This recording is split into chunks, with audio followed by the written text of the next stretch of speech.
And when they say, well, yes, we might have to agree to exchange territories, someone among them said something like that. But first of all, Zelensky himself should decide this. And secondly, we will deploy a peacekeeping operation, armed forces, in the form of peacekeepers.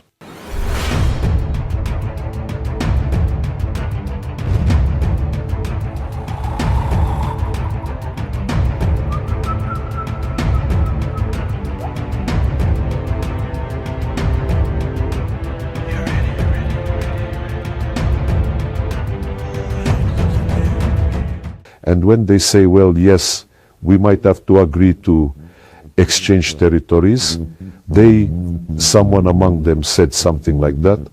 But first of all, Zelensky himself should decide this. And secondly, we will deploy a peacekeeping operation, armed forces, in the form of peacekeepers. What does this mean? It means that they trust the resolution of human rights issues to the very person under whom laws were adopted that eradicated the rights of Russian speakers. Linguistic, educational, access to mass media in Russian, eradicating the right to one's religion. When the law was passed, essentially banning the canonical Ukrainian Orthodox Church, that is, they believe that this person should ensure agreements with Russia as he sees fit.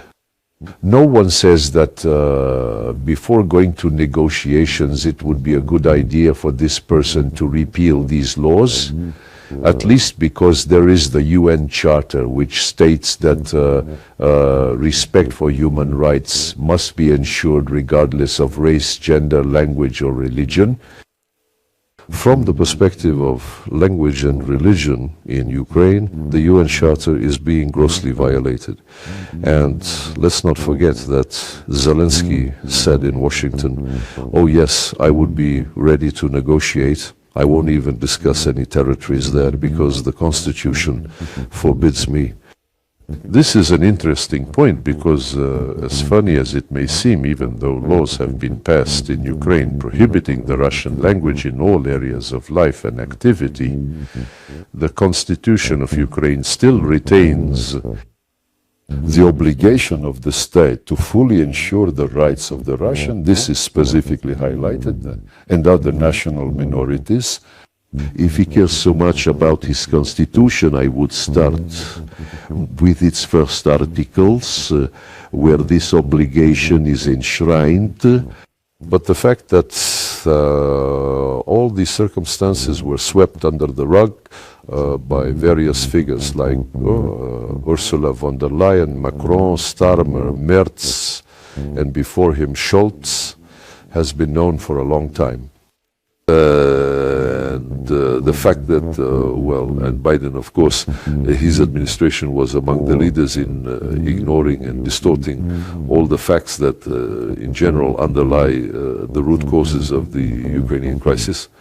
And it is telling, by the way, that these European delegates who accompanied Zelensky as a support group to Washington on the 18th of August, American time, they all said that yes, it is necessary to do something, it is necessary to move, clearly responding to the fact that President Trump and his team, especially after the meeting in Alaska, began to approach the resolution of this crisis much more deeply, understanding that it is necessary to eliminate the root causes, what we President Putin constantly talked about.